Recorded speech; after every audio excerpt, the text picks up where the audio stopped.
I am standing out in front of the home of the incredible Jason Bussey, better known as Jason Gerblansky. He is the genius behind the videos that you can view at any road trip show. Come on!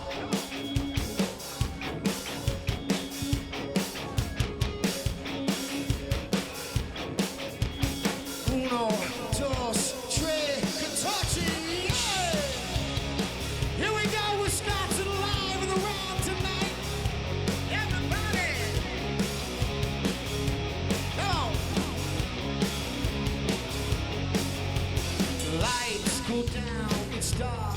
Jungle, woozy head, can't move your heart. I'm feeling so much stronger than I thought. Your eyes are wide and know your soul can't be bought. You might wonder.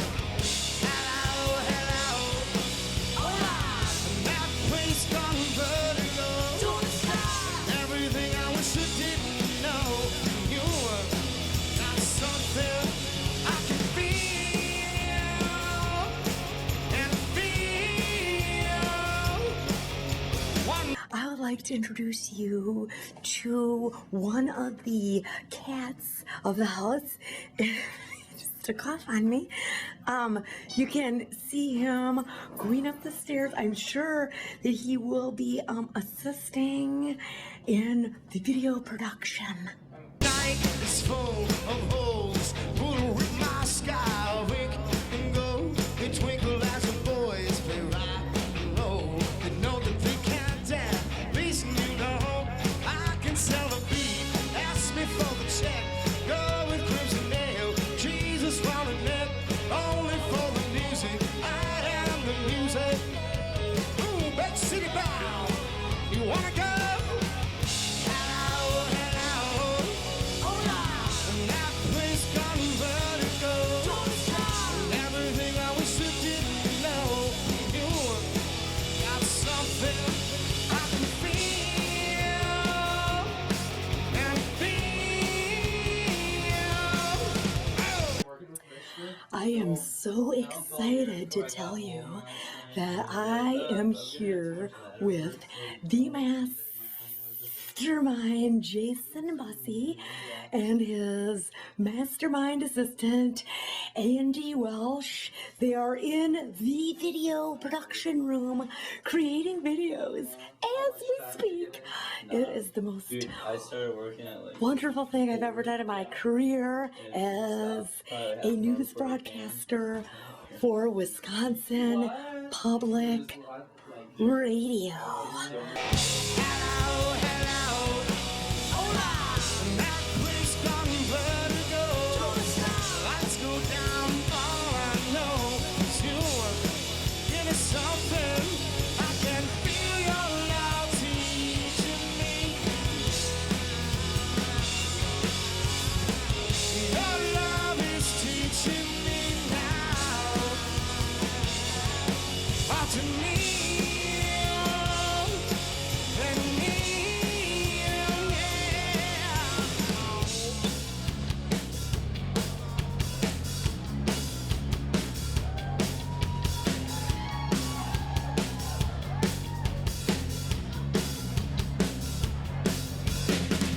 Oshkosh, Wisconsin, so alive out there tonight. Nobody fools, nobody asks where it goes. Up from down, side on the side, around to the right. Vertigo, yo! Like you know, baby. Time for fun. Come on. Yeah, yeah, yeah, yeah, yeah, yeah. And all the beautiful people say, oh yeah.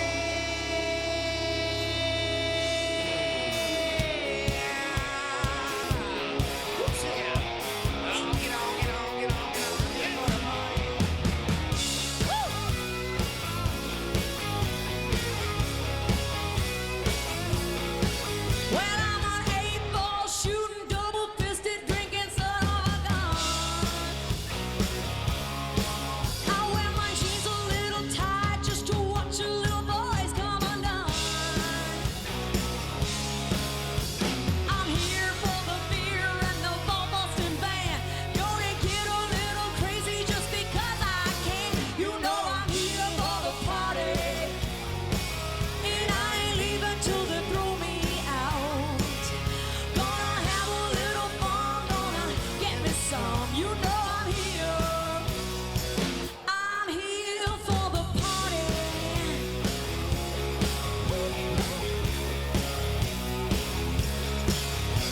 I may not be a 10, but the boys say I clean up good. And if I gave them half a chance for some rowdy romance, you know they would. I've been waiting all week just to have a good time. So bring on them cowboys and them big old lines. You know I'm here for the party. And I ain't leaving till they throw me out. Gonna have a little fun, gonna get me some. You know I'm here. I'm here for the party. Are you guys here to party tonight with us or what?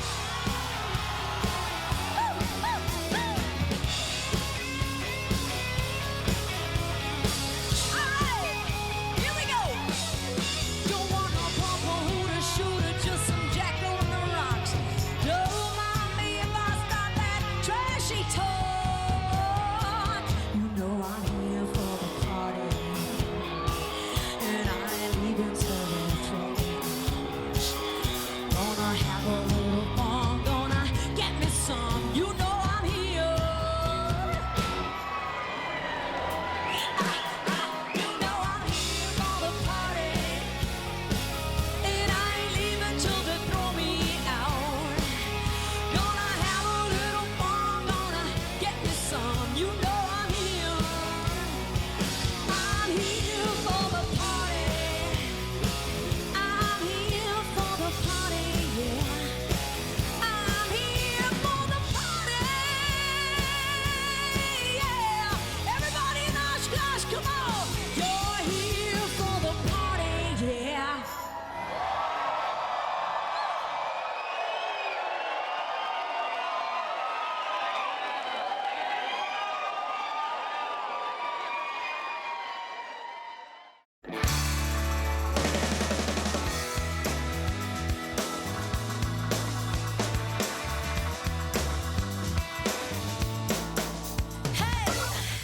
Offer me DJ is he's the backbone. I see him as he's like a filter, kind of. Nothing gets out of Road Trip unless it goes through him first. He's like a boss. He's like a friend. You know, he's a coworker. There's a lot. He wears a lot of hats. DJ is a great motivator, and he's the kind of person that you want to do the right thing, not for him, but because of the good example that he sets. And DJ's role is to run the band. I mean, and he does a great job of it. He was born for it. I mean, he was just born to be a leader. He has the vision. He has the authority, I guess. He's the rhythm horse. He's the backbone of this band, and he's also the business head. He keeps us all aimed. Just tries to make sure that there's enough direction that we're all, and tries to make sure that we're all heading in the same place. So, You know, he does all the phone calls. He does all the paperwork, and he does it all legally right. The taxes are all paid, and we all have, you know, we have health insurance. I mean, he runs it like it's a business. He's very smart. He graduated with great numbers from college, and he could have did anything, could have done anything. He chose to stick with this, you know, and there was no backup plan, really. He's very protective of all of us and wants the best for all of us. He always has perfect hair. He's the brother that I never, you know, truthfully had. He basically does everything, so all I have to do is show up and play the songs that are on the set list. That's all I have to do. He's a perfectionist, so that drives me crazy. You can see this guy as he's operating, striving to be the best that he can be. he'll let me know if I'm stepping out further from what his idea of the band is, more so than the rest of the guys, you know, which I guess makes him the leader. He's very disciplined, and he executes everything just to the T. Yeah, he's kind of a perfectionist, but that has gotten us a long way. That's why we've been together for 22 years. He picked out these pants. He goes shopping with me and throws them over the the door. Try these on, try that. And he okay, you're getting that. And I'm like, oh my God. The girls at Express are jealous. You know, they want him to go shopping with them. He's passionate about that. He's passionate about all those little things. And I love that.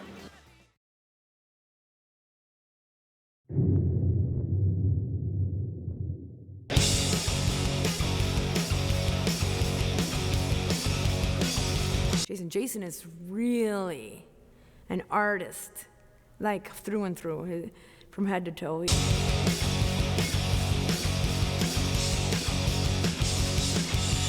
He is constantly trying to become a better musician, a better person, a better everything. And You know, it's just unimaginable to think of Road Trip without Jason Bussey, you know. Jason Bussey, I've got nothing to say as far as he's concerned. That's not true. Jason is a geek. And no matter what he does, he gives 110%. He's just so knowledgeable of why the guitar does what it does, or why music does what it does. He and DJ together are sort of the music leaders. And they tell you what to sing and when to sing and how to sing it. So Jason was the guy, and like I said, has brought just a ton to our band in terms of his playing and performance, and then recently with the video production that he's spearheaded, you know, the video side of it. Very impressive, very motivated guy, lots of ambition. It's like he was really hungry for to play guitar in front of people. He cherished it, and you could feel that coming off every night. He cherished the fact that he had an opportunity to play with a band and that we'd provide him with stages to play on. He helps work out the guitar parts and actually drum parts and bass parts for everybody. I said, would somebody please complain about this gig? And he looked at me and he said, well, we could complain about it, or we could just be grateful. There's a lot of people that were wishing that they could be playing this weekend. He said, and that's what I'm going to focus on. I've heard him do Crazy Train solo a million times. And just the other night, I was just like, dang, he can play a good Randy Rhoads solo. I mean, I'm the Aussie freak of the world, and of course I love Randy Rhoads. Nobody's going to be like as good as Randy Rhoads. But when he did that, I thought, I think that was as good as Randy Rhoads. But every time I think of Jason, I think about, a kid from Two Rivers or Manitowoc, wherever he went to school or where he was from, that did nothing else but play guitar. That's Jason, and he's a guitar geek.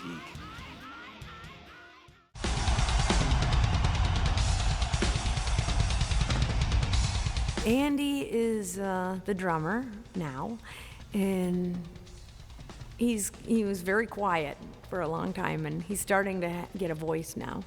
The drummer, Andy James.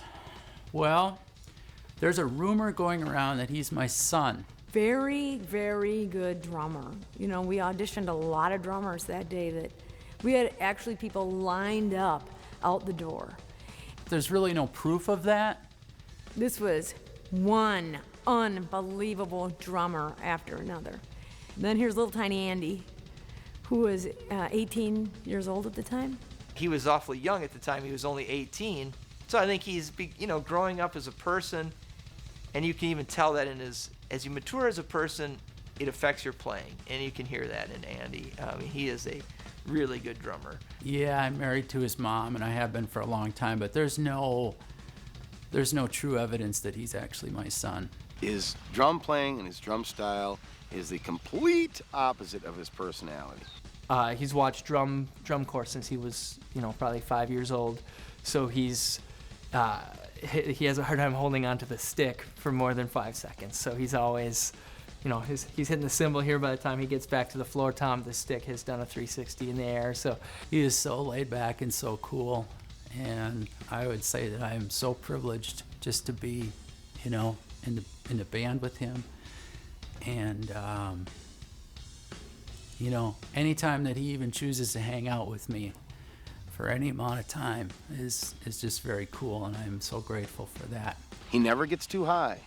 Never gets too low. He's very on the level. So he's in the band, and I'm thinking, this is going to be great. You know, it's going to have all this great father and son time. Very calm, it's kind of cool and casual. But we'd start driving out, and I'd be, you know, talking away for 20 minutes, and all of a sudden, he'd pull his earbuds out, and he'd say, "Are you talking? Are you saying something?" But it was funny because the first gig that we did, he was grounded. His mom grounded him. So we were like, man, what are we gonna do? Our drummer's grounded. And of course, his other job is to attract all the young girls. Oh my gosh, in the summertime. There's so many little things that he does through the night that I'm just like, are you kidding me? Really? Really? He's that young. I mean, just... Andy's very good at taking direction. When we're on stage at night, I can motion something or do something with my head or my hands, and he'll know what I'm trying to tell him to do, and he'll mimic that. And he's brought in, again, a fresh perspective and a younger perspective, which is, for anybody that's been in a band for a number of years, it's essential to have younger eyes on things to help keep us in touch with what's happening currently, I think. And so I'm very thankful for that.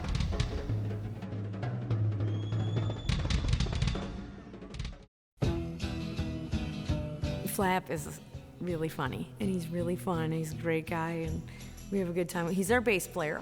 It's funny because I've played with a lot of bass players, and I still think my dad is the best bass player I've ever played with. Flap is kind of like the brother in arms almost. He's very good at sitting back and letting other people lead. But if he thinks they might not be doing the best job, he'll tell you. He'll tell you really what he thinks about whatever you're doing all the time, in a really good way. He doesn't offend you. There's some people that just have a gift for that. Flap has been like the dad of the band since he joined. He's kind of the pragmatist, kind of the, okay, I see you guys are trying to do this and this and that, but Rich called him to say, hey, do you know of any bass players around? Because we're looking for a new bass player, and we had known Flap for years. It's kind of a crazy thing because I always saw him as a guitar player, not as a bass player, you know. So to see him fill those shoes, it's, you know, and it's cool because he grew, you know. He changed into that. So it's definitely, it's fun to play with him. And we had never known him to be a bass player, but unbeknownst to us, he had been playing bass at church. We don't need a guitarist. We need a bass player. He goes, no, I'd like to try out for the bass spot. Really? His first audition, you could tell he was still learning to play the thing, but Flap is a musician. I mean, he was a good bass player, which is unusual. A lead guitar player usually doesn't convert into a bass player. He might make some mistakes because he's new to playing the instrument, but the vibe was right from the beginning, and so we hired him. It came together, I think, pretty easy. It felt really good. Well, Rich is, I still consider him one of my best friends in the whole world. He's probably one of my closest friends, I think, actually. Richie, my friend Richie. So we spent a lot of time together. Our parents were close, and so yeah, I've known Rich my whole life. I can't remember a time that I haven't known him or spent a lot of time together. Not only does he never stop talking, he never stops singing. So immediately when he stops talking and everybody else stops talking, he starts singing. Like, it's almost like I always say he has Tourette syndrome. And we got to the point where we're like, okay, now who's gonna sing? Because Rich had been, you know, the pretend singer, and we're like, well, you're the one who pretends to sing, so I guess you should sing.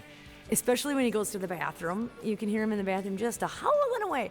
But it kind of keeps the spirit up in the room. You never feel down because Rich is always singing.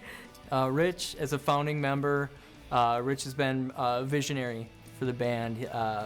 Our new digital backdrop, that was one of his ideas. He went to see a Tool show in probably year 2000. It was a long time ago. And he thought, man, we got to get these visuals. I don't think I've ever worked with anybody that's so OCD as Rich. So his role is really to be goofy and to keep everybody's spirits up. He's taught me a lot in the ways of entertaining and holding a crowd. But I always remember as a kid, when Rich would sing a song, you know, even when we were about 10, 9, 8, I actually could tell what song he was singing. And that was, he was the only friend of that age that I could do that. So I think by gift, by nature, he became the singer. And I think that's the way it should have been.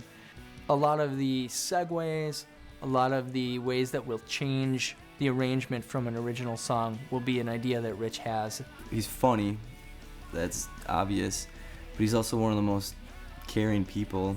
He has a vision, he has an ear for it that, it's the creative power, creative drive that all musicians think they have, and he's got a little bit of an extra spark. But he is the lead singer. He always says he's the entertainer and I'm the singer. I enjoy our time together. Okay, so that's what he thinks anyway. Amy, she's a unique personality. Amy's loud, obnoxious, oversensitive. She is, she's a handful. There's a lot of things. I mean, if I can say all this. Amy is very difficult to work with. She's always expecting everyone else to do everything to make her look better. She is a big fat liar. She's rascally. She gets her way. It's almost sad. It's very sad. I don't know if it's worth it. It sucks. What? She is probably one of the nicest people you'll ever meet. Awesome singer, awesome performer. She's very unassuming. She's very humble about her talent, and she's always a good time. She's always looking to make it a fun night. Yeah, and of course she's a great singer. And Man, that chick's got a voice. I mean, usually I hear it all night, but when I watch some things on video or I hear some things on tape, or even just by watching crowd, Amy is a hell of a performer.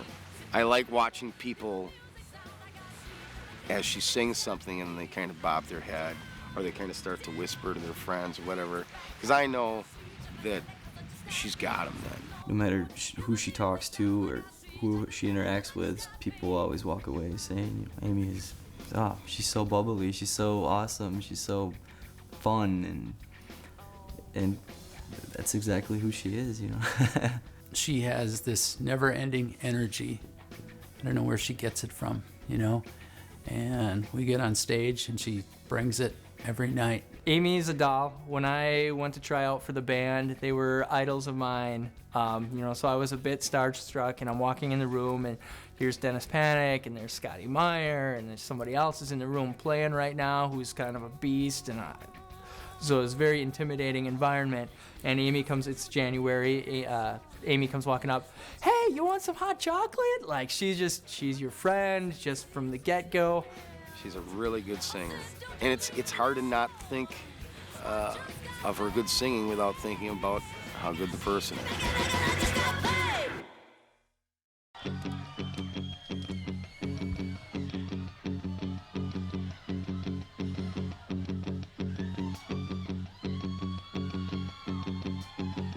All my life I've been searching for something never come, never leads to nothing. Nothing satisfies, but I'm getting closer to the prize at the end of the rope.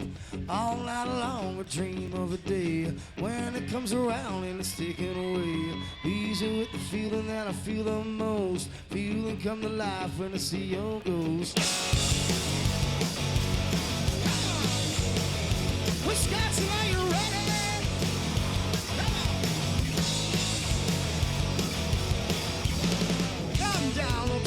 You're such a delicate rest. So if I give it a twist, something to hold when I lose my grip. Will I find something in there? I'll give it just what I need. Another reason to bleed. One by one hitting on my sleeve. One by one hitting on my sleeve. Hey, don't let it go away. I love it when I hit the tape. Wait, keeping me down. Hey, don't let it go away. I love it when I hit the tape. Wait, keeping me down.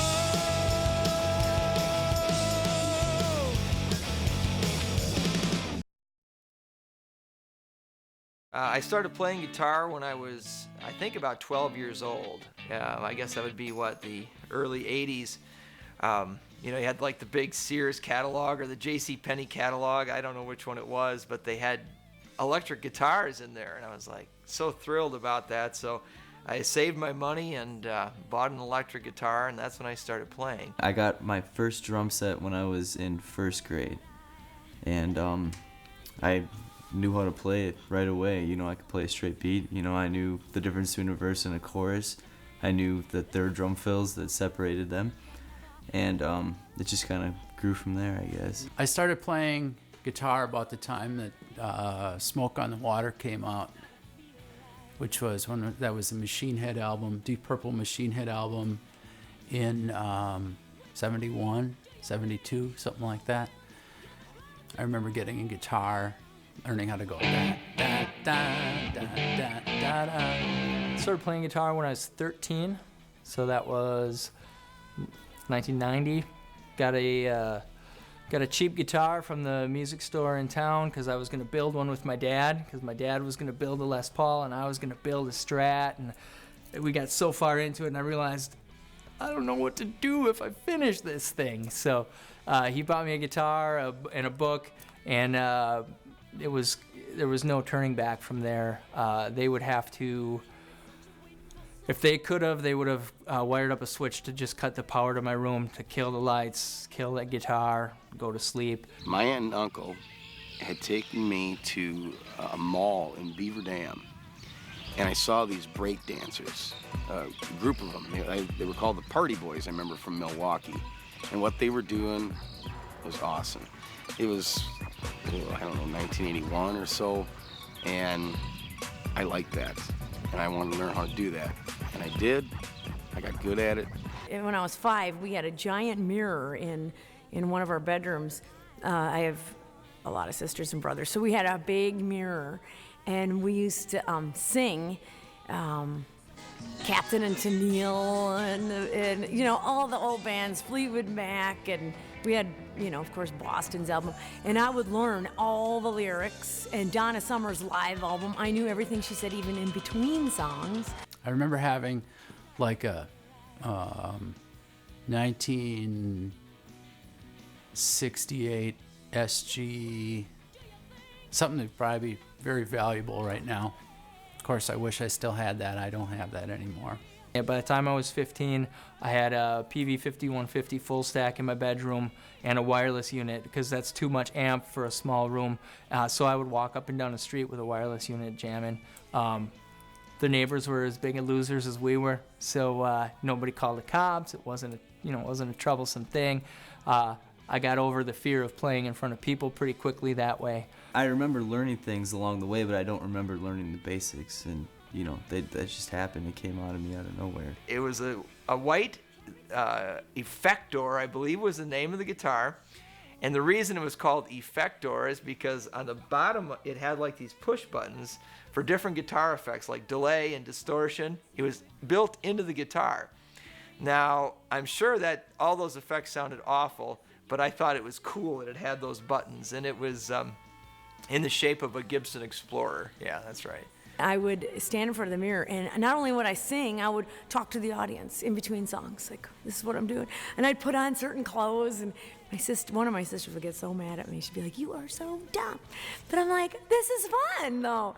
And so then my sisters could sing, too. So we would perform in front of each other and sing Olivia Newton-John songs, and everybody's going to know how old I am now. Breakdancing was a fad. It was real hip at the time. But so was lip syncing and airband contests. There was a show that people on TV actually would lip sync songs, and they made a TV show of that. And so it was a really popular thing. It was like a fad for a few years. DJ is, he's first cousin.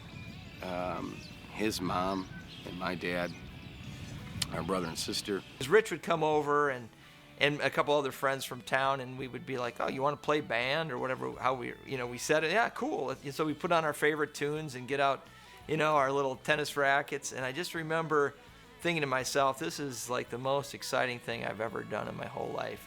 We saw our first live electric rock and roll band. And that was it. After we saw that, we liked the air band thing, but it was like, we should buy some real instruments and not play them. And so we went to air band contests, and our parents would have to take us to these bars or malls or wherever we could. There were actually air band contests, and so what you would do is you'd learn a single song, and then if it was we would do like songs by Van Halen. That was the main one we did was Pretty Woman by Van Halen. So we'd kind of try to get some of the clothes, and then we'd work on like stage moves.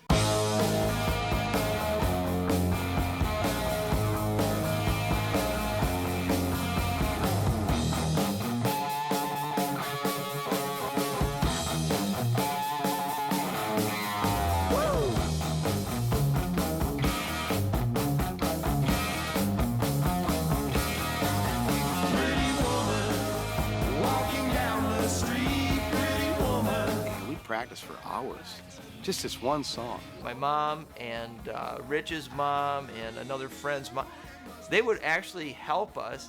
They would say, okay, you're gonna have practice tonight. So we'd have to get together, get on all the clothes, put on the tape, play the song, and then they would give us, no, you can't do this, do more of that. Our parents would be saying, no, this isn't right. You gotta do this and that. Smile when you're up there. Look like you mean it.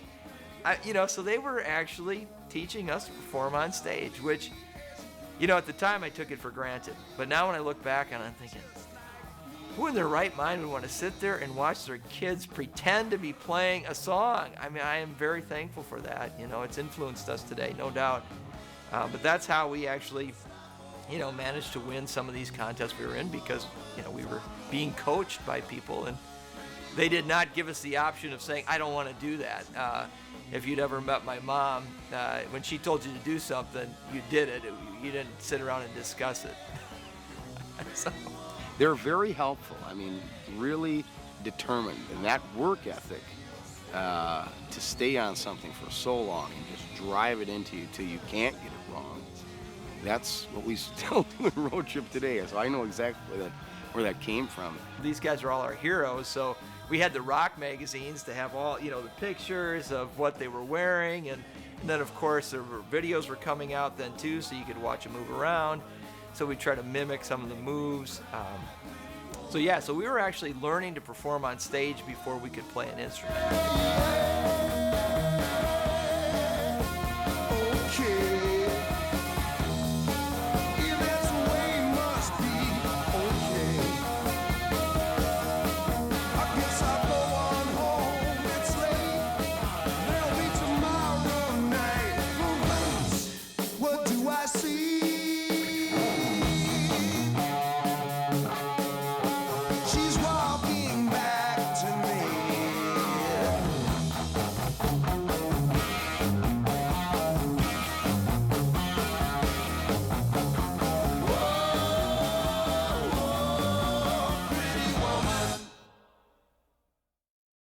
And then at some point, somebody said, what happens maybe if we turn them on and try and play them for ourselves? And of course it was a disaster. But it's always been about the live show, and that's how we started, so maybe that makes sense. How can you see into my eyes like open doors, leading you down into my core, where I become so numb without a soul, my spirit sleeping somewhere cold until you find it there and leave it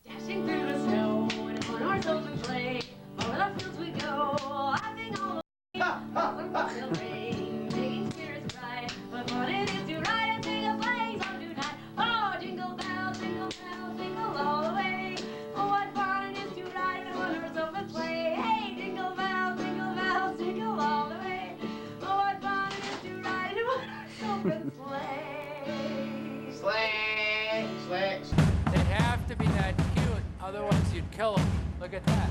See, he's still alive. Keep going. You're lucky you're cute.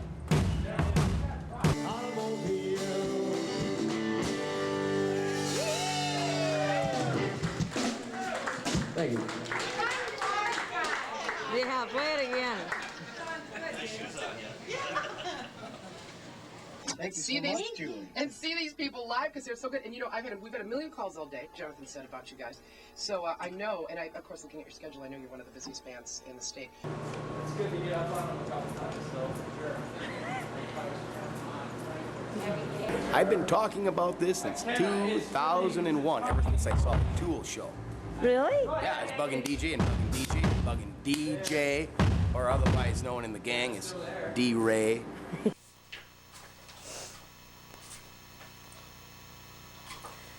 All right, my little children, gather round, gather round. When we started the band, it was actually all the same guys that were in the air band doing their same things. You know, we just translated from pretending to trying to do it for real.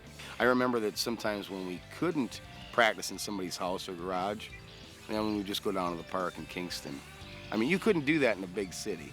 I mean, everything's locked up, but we just use their electricity and blast everybody's ears off in town.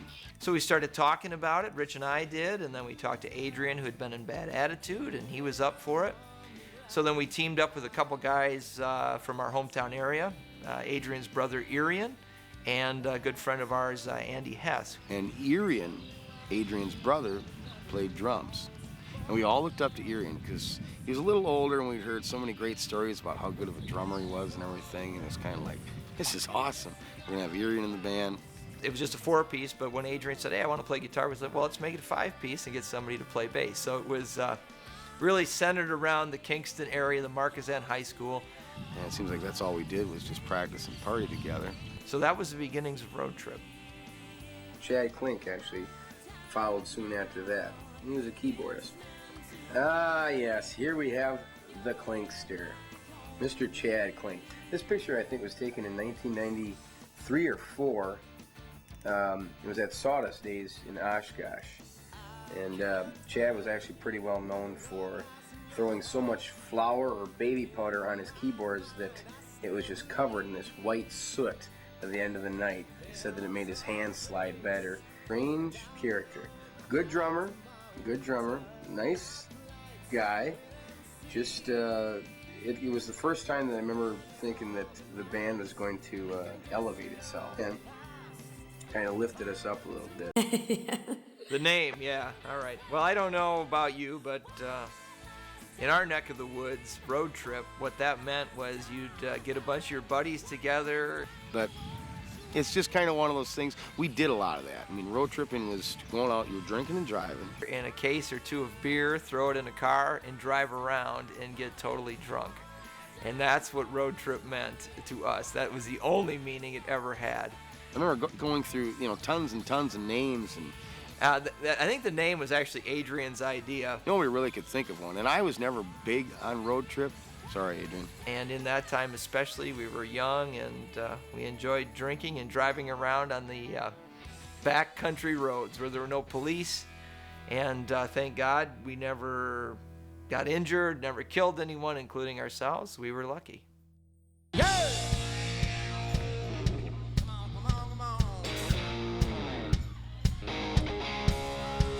Want to see some action out there? Let's go! Move it, move it, move it, move it!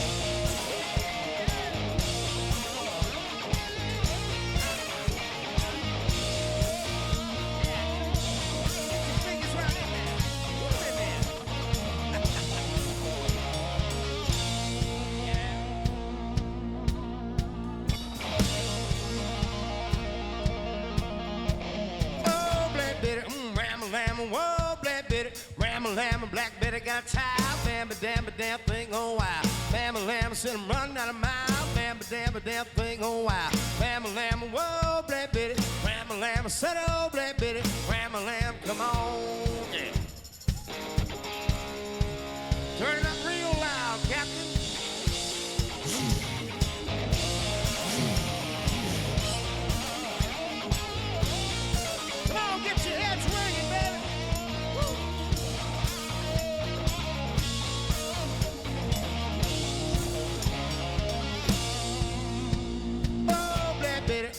Ram-a-lam, whoa, black bitty.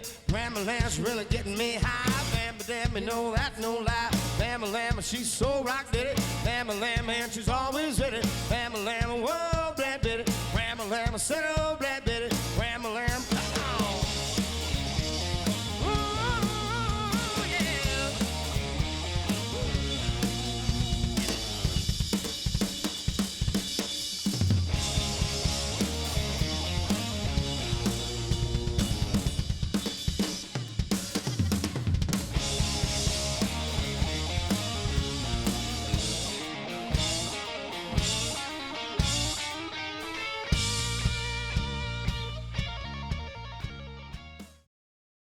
I started going out to see bands because I turned 21. Now I can go out and see bands legally instead of sneaking in all the time. And there were some great bands out at that time, Electric Bananas, and there was just a ton of great bands to go see. But one of them was Road Trip. And at the time, my new boyfriend was friends with those guys. He was from Marquezan, and that's where all the guys are, like, from that area. I saw them a few times, and I would always end up going home and crying. And I had a king-size waterbed at the time, and I would lay in the center of my waterbed, and I would just cry and cry. That's where I want to be. I want to be with them, doing what they're doing. They're my age. They're playing songs I love, and I'm not up there with them. But we started playing, and we thought, what if we maybe add a keyboard player? Well, that kind of went right out the window. Well, we need to find somebody that can sing, and maybe even a girl. Let's find a girl and do some backup, and she can sing all the higher parts and everything. Let's do that.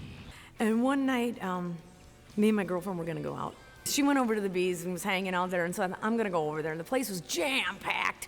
So I walk in, and she's standing like on a bar stool, like on the legs of the bar stool, and she's like, come here. I'm like, what is going on? She's like, this girl right here. She starts pointing at, she's a professional singer. She could be your backup singer. There's a roadie sitting at the bar, hitting on every chick at the bar, telling him, yeah, Road Trip's looking for a backup singer. And two of our stagehands were at B&B Tap one night, and they ran into Amy. And I'm not totally sure how the conversation had all got started or anything like that. This guy's name was Rem. I think Rem just was trying to pick up chicks. So then when she's saying, I'm a professional singer, I am not a professional singer. I might sing with my guitar at home, but I am not. So anyway, Rem, he didn't care. He was just, okay, when do you want to try out? I'm like, okay, this is it. And I thought, I'm going to be in this band or I'm going to die. But somehow, some way, Amy thought, yeah, I'll go try this. The audition I had to go to, there was a flash flood and a tornado and all these horrible things going on. And I thought, I don't care. I am going to drive through this and get there in my little tiny white Le Mans, and I'm going to get to this audition. So I drive through floods and all this stuff, and I finally get there, and they weren't there. And so I finally did get to the audition, and I sit down in the living room, and here's all these guys. They're all around me, and these are the stars that I've been watching. I'm in the same room with all these guys. I was so nervous. But actually, my goal was overriding my nerves. I was like, I have to do this or I will die. And you know, when I met them, it was like the universe finally just exhaled, like, okay, now we have arrived. And she came over, she sang. And looking back on it, I remember thinking, she's a pretty good singer. When one of the questions was, well, how old are you? And I said, I'm 22. And DJ says, you're old. I thought, what? Well, he was 21, but that is his thing. He still tells me I'm old. Well, for one thing, we're in this absolute dump house, which is fine with me. I live in a trailer. So then we get into the basement, and it's flooded. And so I have to walk on top of these bricks to get back to the practice area. Still, my goal was overriding any nerves at all, and I sang a few songs with them, and I think DJ was drunk because he was usually drinking back then, and he just said to me, well, sorry if we wasted your time or anything, you know. I hope you had a good audition or whatever. It was a good time for you. Something like that. I was, wasted my time? Are you kidding me? No, this is what I'm gonna do now. And he said, well, why don't you come to one of our shows? Like, we're playing in Fond du Lac at Arbuckle's. Why don't you come to that? I get to Arbuckle's, and halfway through the show, all of a sudden, Mountain of Love starts. I'm like, I know this one. Of course, I suck at it, but I'm gonna... And before you know it, it was like I was being dragged or pulled by an entity. And, you know, and I was like, I'm going up there. And I just started moving up there, and everybody just started like backing away. It was just like in a movie or something. And I just stood there like, can I come up? And he was like, yeah. So I came up and I sang Mountain of Love, but I couldn't see anything. I'm just like, this is blinding up here. And when I was done, I could feel Rich put his arm around me, or, you know, it was somebody at the time, and I look at it's Rich, and he says, this is our new backup singer, Amy. I'm like, I'm the new backup singer.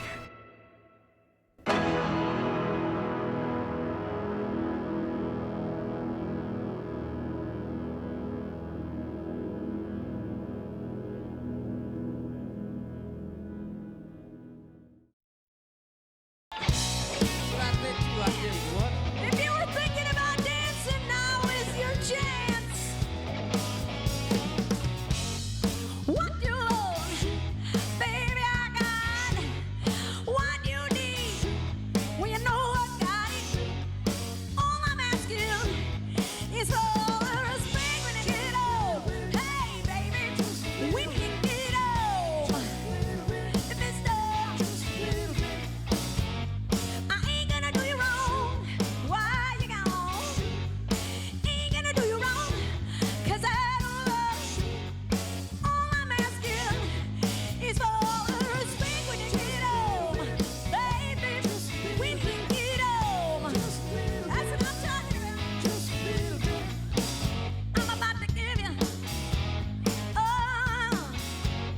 and all I'm asking in return is to give me my purpose when you get old. Baby, when you get old. Everybody, here we go. Come on.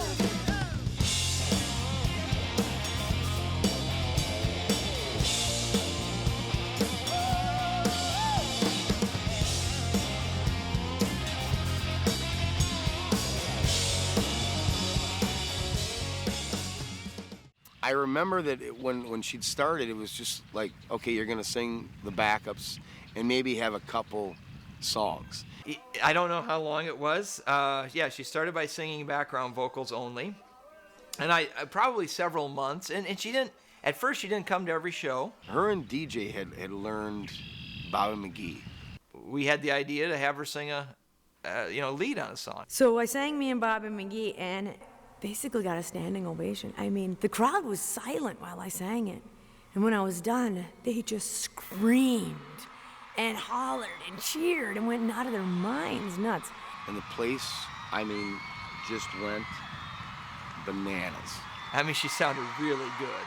That was just, that was a turning point in the whole band. And they wouldn't shut up. I mean, they just would not. And it was at that point that I thought, ugh. Rich and I got into the biggest fight that night. And I knew at that point that Status, ding, ding, in trouble.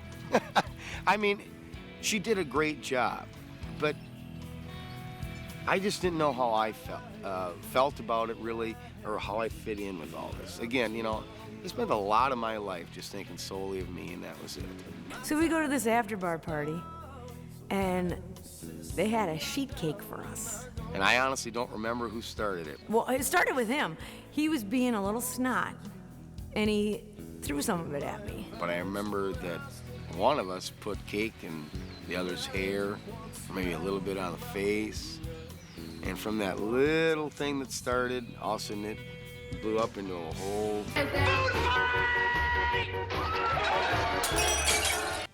And I knew why. I knew he was mad. He was jealous because everybody was cheering for me that night. So I threw some back at him. And I remember just taking globs of it in my hands and just squashing on her head and running it there, down her hair, and she was probably doing the same. I mean, and before you know it, the whole cake was all over both of us.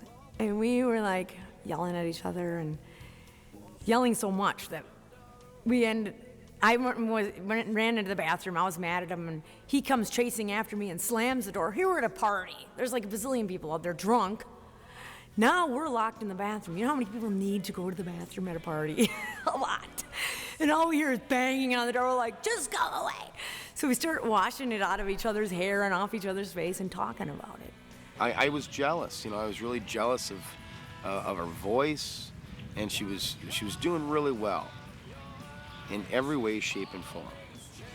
And I always just felt like I was the fullback that blocked everybody out of the way, so that her, being the running back, just ran right in, scored the touchdown, and got the glory. That's what I felt like for a long time. It wasn't going to get fixed that easy. It was a long, long road of jealousy and anger and stuff, and that sucked. And that grated on me, and that was hard.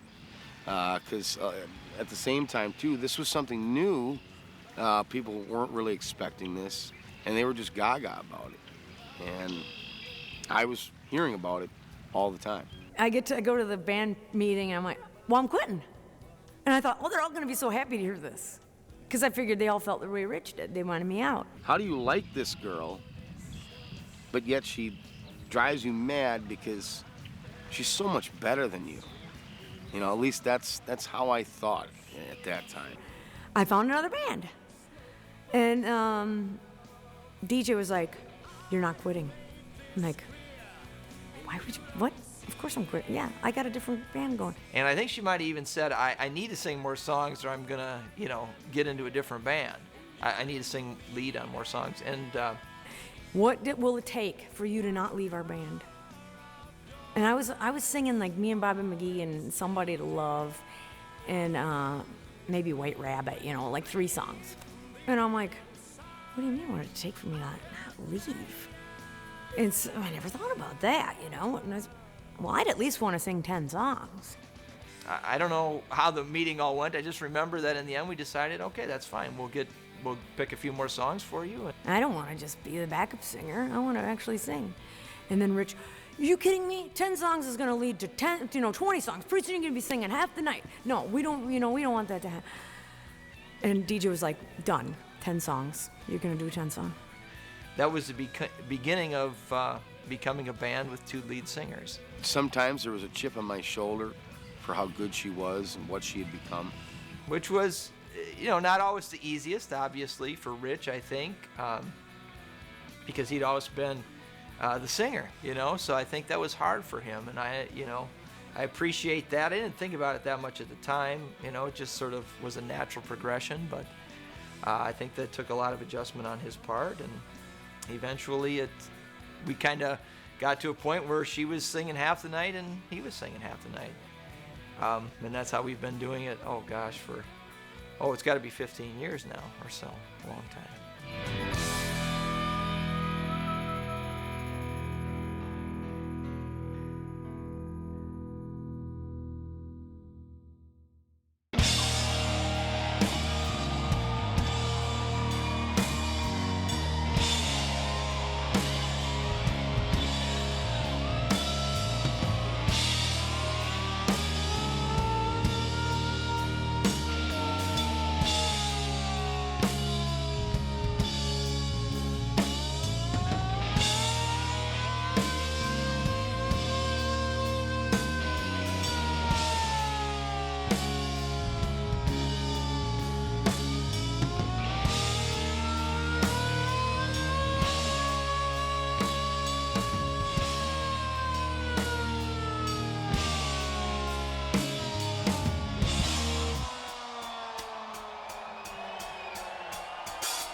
Generals gathered in their masses,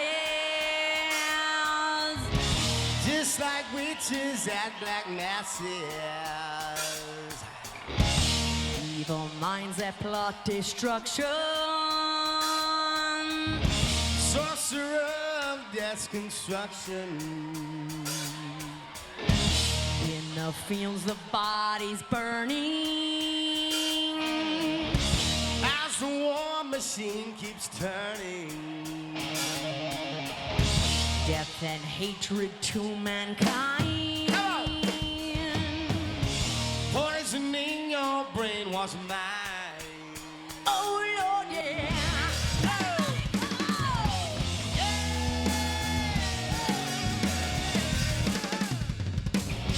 Would you give it up for our drummer up here, Andy?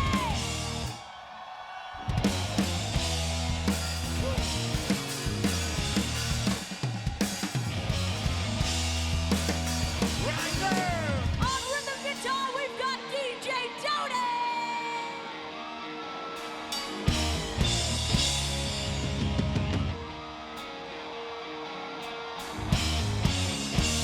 On lead guitar, Jason Bussey, everybody, come on! And on the bass, it's Flap. What do you say?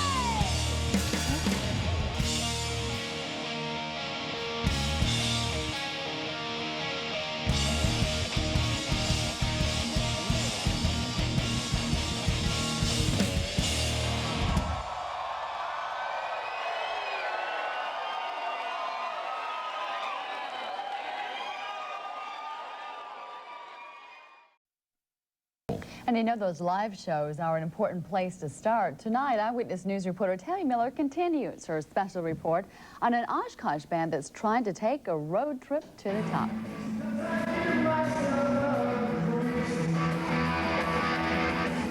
Live, you get one chance. And that's what a band should live for. I know that that's what this band lives for, is to play live. That's what I definitely go for.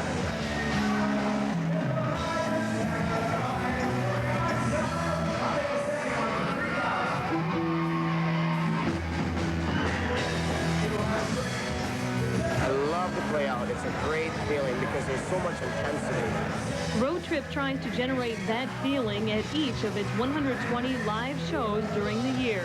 Performing so much throughout Wisconsin, Chicago, and Minneapolis is the best way to get their name and music known. Right now, it's probably about 30% of our show is original music.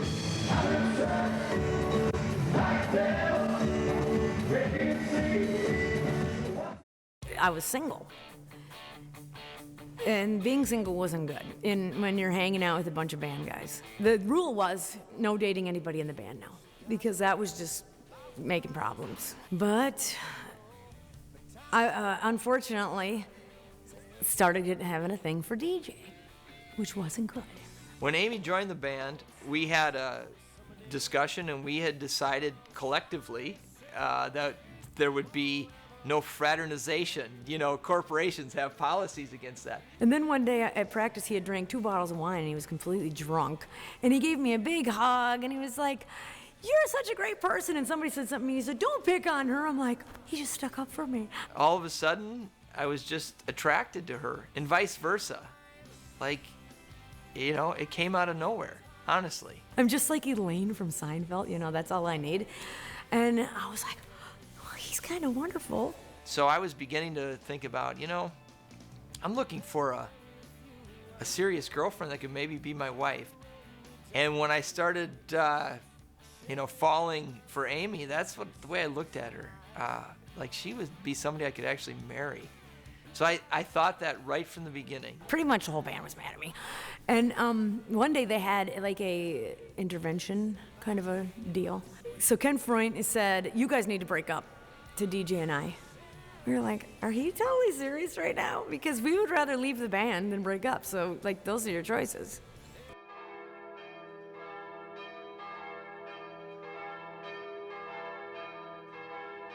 We got through it. Adrian quit. And as Adrian decided to quit, I'm like, Rod Zimmerman, yes! When he was going to be in Road Trip, I was just, blew my mind.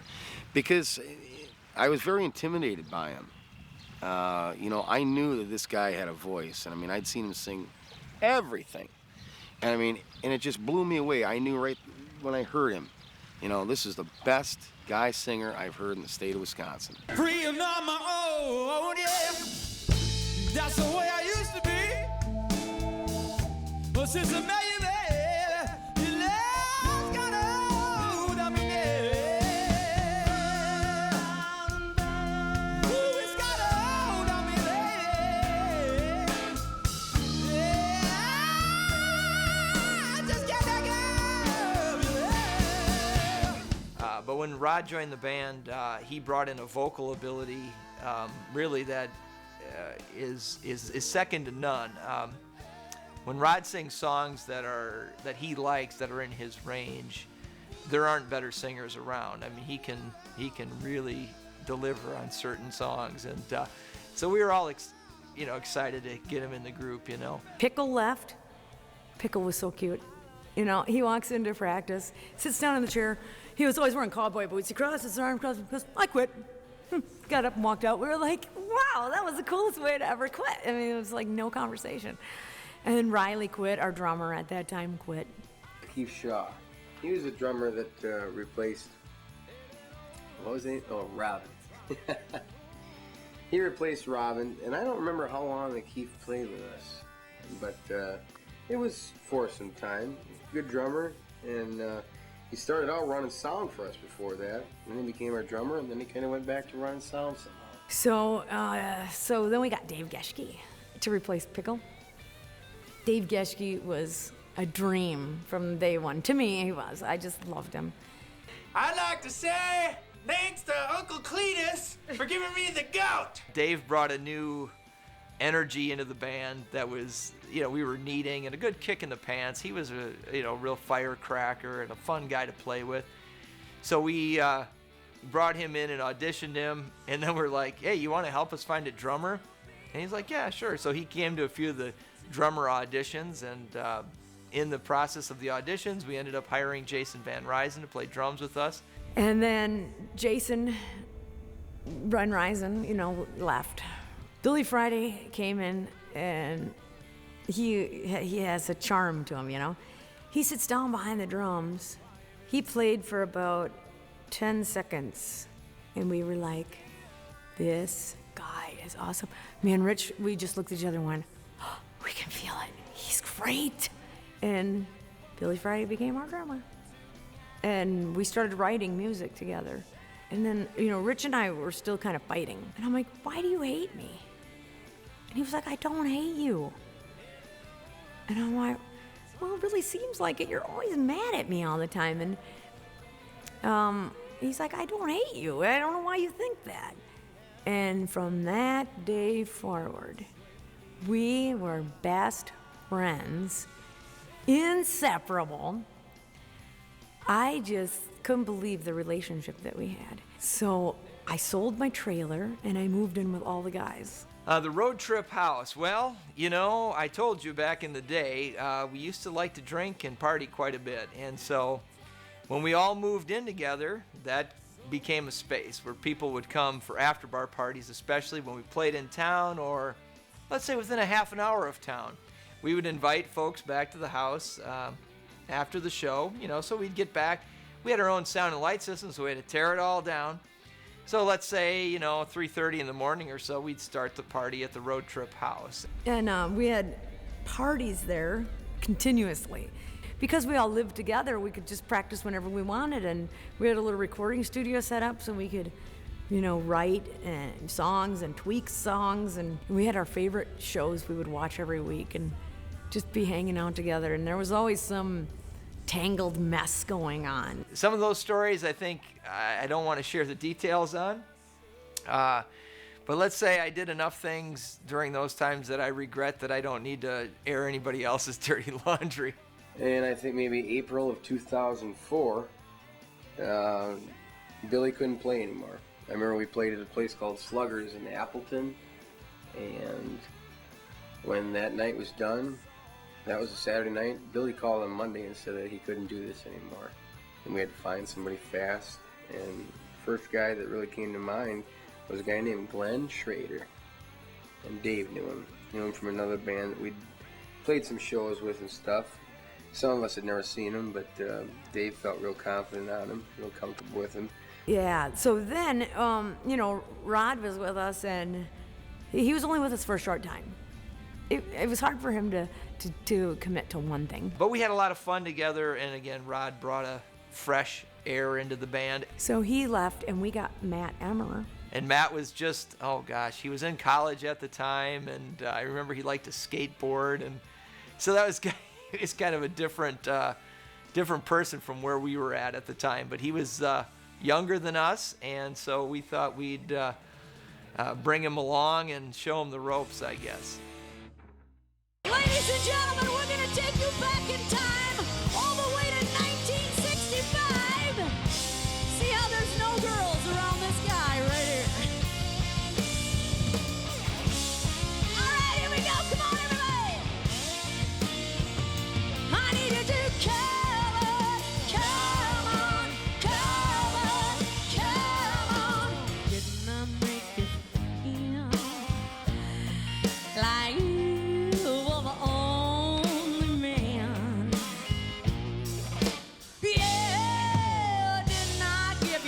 everything that a woman possibly can? Well, you know I did. Well, each time I tell myself, well, I think I've had enough. Oh, well, I'm gonna show you, baby, that a woman can be tough. I need you to come on, you guys. Come on, come on, come on, and take another little piece of my heart now, baby. Everybody, bring another little bit of my heart in the dark.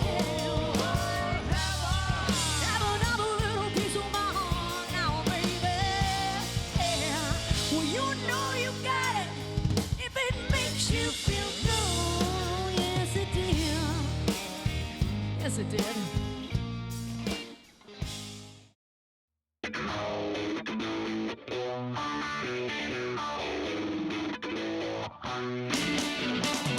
We started writing music together, and we went and recorded an album together and had a fabulous time. And so we were recording Cowboys and Maniacs, and I wrote half the songs. And that was actually on my little goal sheet, that I would write half the songs, you know, and have Rich write half.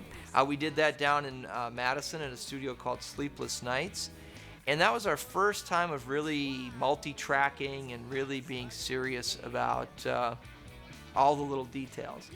It was a very fun experience, and but a lot of hard work. Oh my gosh, we had so much fun. Billy was so great, and Matt Emmer played like a dream, and so we finally got that album out, and it was awesome. I was very proud of what we had recorded, and we experimented a lot vocally and with guitars. I think there's some really cool guitar layering that we never would have done on our own, but one of the engineers we worked with, Paul Schluter was his name, was a guitar player, and so he pushed us to experiment, and I saw what could be created through that. I'd never experienced that, so it was a lot of fun, and you know, again, very proud of what we came up with. So we were pretty impressed with this girl that we met at shows. Her name was Jill Teeter. Party animal woman and crazy. Totally loved her. So she did the designing, but she sent us that photo. She was like, oh, look at what I can do with your picture. Behind the CD itself in Cowboys and Maniacs is a picture of the band. Because I think I was having her fix my mouth. My mouth looked really stupid, but it was a perfect photo except for my mouth. I was probably talking. And so she fixed my mouth but on one of the photos, but then she put, did all these weird... She photoshopped and she took different pieces of people's faces and rearranged them on the band members. She took an eyeball, like Rich's eyeball, and stuck it on Matt, and took Matt's mouth and put it on Billy. And it's kind of creepy and awful looking, but we all got a hoot out of it the first time we saw it. So we thought, what better place to put it than behind the CD? So you really don't see it when you open it up, but when you pull the CD out, you get a shocker. I mean, and we look a little rough in that picture, but it was just fun. We thought it was funny and creepy all at the same time. So, and that's how that picture, like it's the secret picture inside Cowboys and Maniacs. That album was so great, and we thought, this is it. We're gonna be stars. We're gonna get a record deal. And with Dave Geschke on our side, who was the salesman of the year, he could sell ice cubes to Eskimos. This guy was gonna get us a record deal. It was a lot harder than that. We had a really small taste of what it would be like. we had a management company come along early on and say they wanted to, help us out. And then I got a phone call at home from the management company, and they asked me if I would like to leave the band and just go with them. And I thought, what? My goal was to be with these guys, though. So, like, leaving them, that would, like, destroy my goal of being with the guys. And I wasn't thinking about, they wanted me to become a rock star or something like that. So I said, well, no, I'm not leaving the guys. What, are you kidding me? And they were like, well, we can help you out, They'd already gotten another girl on MTV with one hit. And I just didn't want to do it. And we were looking at a record, trying to get a record deal. And kind of in the back of my mind, I thought, what would that really lead to? Us traveling, like, all the time? And so we thought, well, we'll do it small scale. We'll go out and just go out as an original act. I mean, we'd play these places and 800 people would show up, And, packed wall to wall. You couldn't even move or breathe or think. It was insane and fun. And so we were like, well, we have a huge fan base. Let's do an original act, and they'll all come out and see us. I think 20 people showed up. We're like, where is everybody? Nobody wants to come and see us. So, okay, this isn't working. So basically, we would play all these songs where everybody'd be ripping their clothes off and screaming and going out of their mind, and this is the best show we've ever been to. And now we throw in an original, and they're like, well, I'm gonna go get a beer. I'll be right back. I'm gonna go to the bathroom now. And see, everybody would get real quiet and kind of mellow. Nobody'd clap after the song's over. Like, but you play your originals for a while, and nobody responds. You start to not like the song either.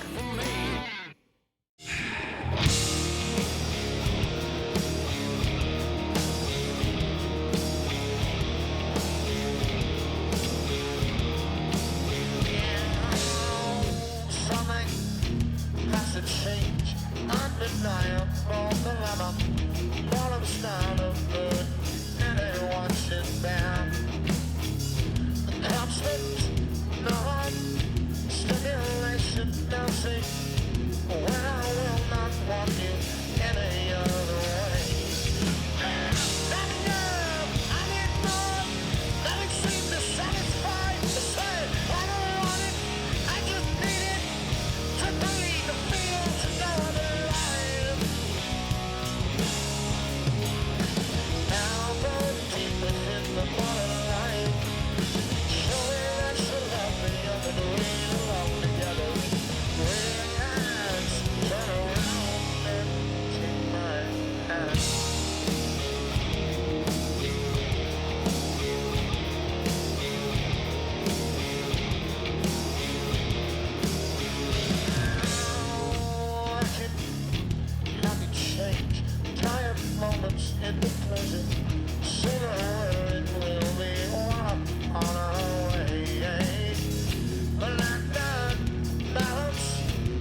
come to be desensitized to everything.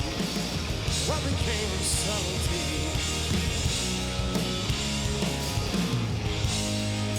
How could this mean anything to me? If I really don't feel anything at all.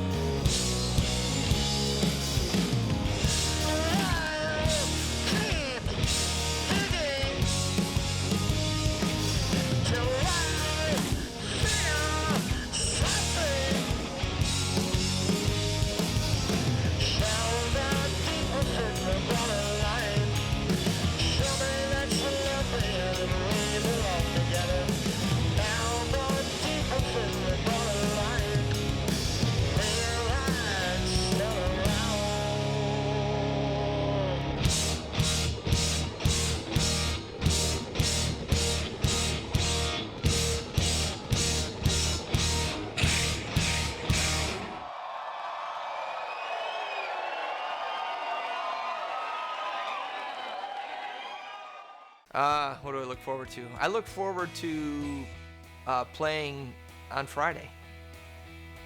We have a gig on Friday. We have a gig on Saturday. We have shows all the time.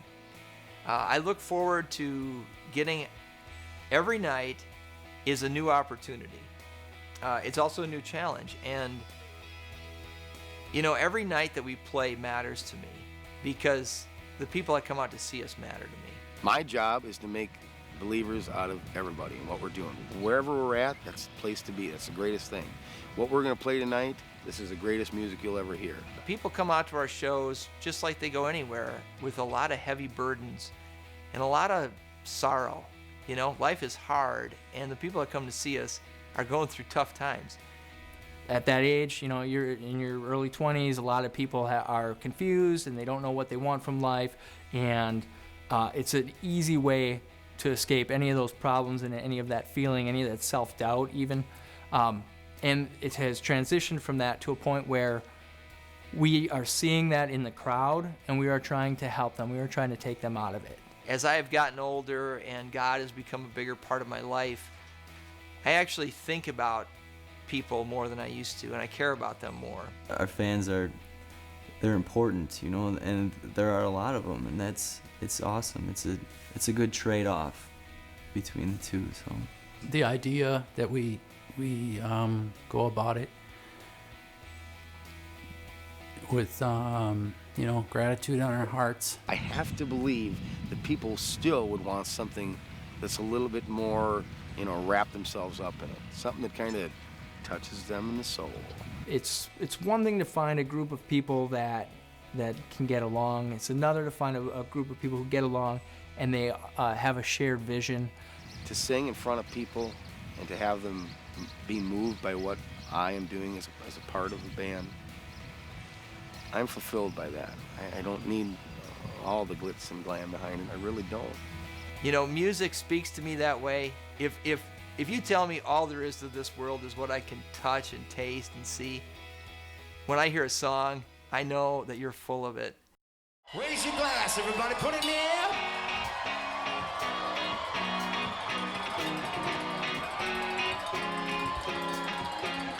Right, turn out the lights. We're gonna lose our minds tonight. What's the dealio? I love when it's all too much. 5 a.m. turn the radio up. Where's the rock and roll? Party crasher, penny snatcher. Call me up if you want gangsta. Don't be fancy, just get dancy. Why so serious? So raise your glass if you are wrong. In all the right ways, all my underdogs. We will never be anything but loud and nitty gritty, dirty little freaks. Won't you come on, raise your glass. Just come on, raise your glass. Slam, slam, oh hot damn, what putter. The fans that come out to see us, those are my family. I consider them to be my family. There's been some of the same bands for the whole time I've been in the band. Since the first day I sang on stage, they still come out and see me. And when I see the ones from long ago that don't come to see us all the time, my heart just melts, you know? A lot of times there's single people that come out to see us, and they're in between in life, and they're looking for something to hang on to, and it's us. And we love being that entity for them. You know, I yell out to everybody that I love you, you know, or God bless you, or whatever, and I really mean it. I love them. You know, when I first became a Christian, some people kind of got on me about, well, you're in a bar with a bunch of drunk people. Yeah, it's my family you're talking about, you know. I love my drunk friends. Jesus hung out with prostitutes and, you know, tax collectors, the people that everybody said were the worst of the worst. What do you hang? And it was right in the Bible, too. I mean, it says it right in the Bible that these Pharisees are going up to Jesus saying, what do you think you're doing? You're hanging out with all these scum. And he was like, and he told those scum, you're my mother, you're my father, you're who I want to be with. And that's the way I feel about these guys, too.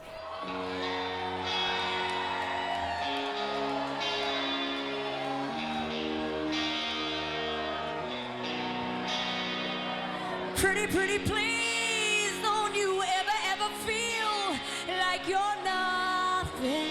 You are perfect.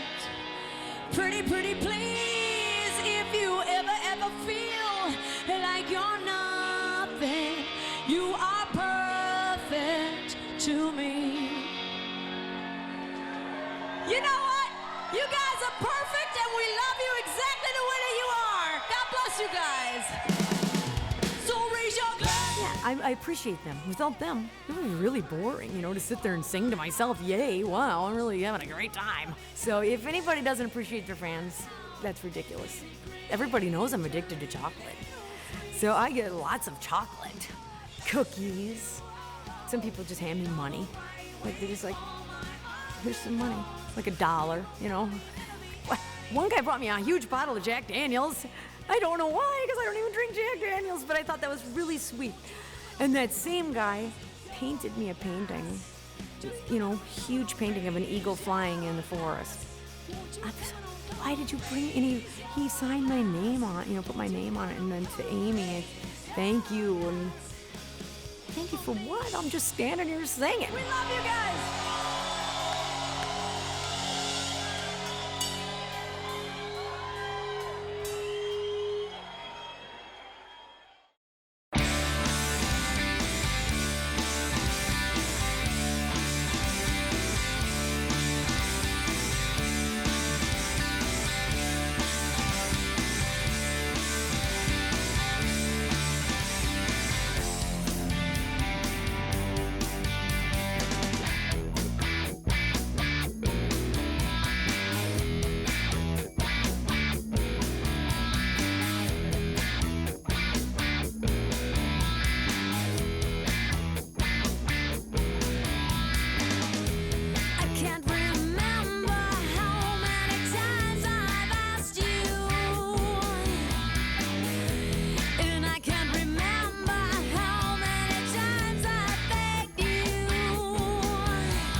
lead singer, air singer, I guess? Yeah, when we all went around trying to figure out who was going to sing, I mean, I don't know if I could sing on key, but I yelled and sang louder than the other guys, and the other guys had the money to buy the instruments, so it just wound up being that I was the one to learn how to try and sing. So I was like, well, this is what I got to do.